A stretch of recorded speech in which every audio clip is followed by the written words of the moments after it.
primetime news this evening.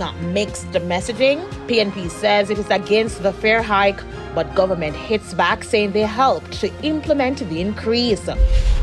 Get it done. Mother of Maria Dean agrees the case should be moved from St. James to help speed up the trial. And JFJ calls on the Prime Minister to control the National Security Minister following his shoot-to-kill order to the police.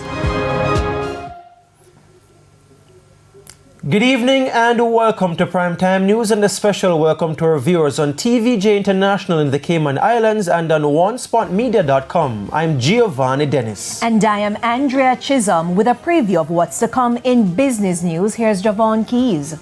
Well, Andrea, we're going to some more details from Staten, and they say as of June, the real estate and other business services saw the largest increase in the number of persons employed. I'll have the details a little later on. And Jordan Fort is also here with a preview of what's to come in sports. Jordan.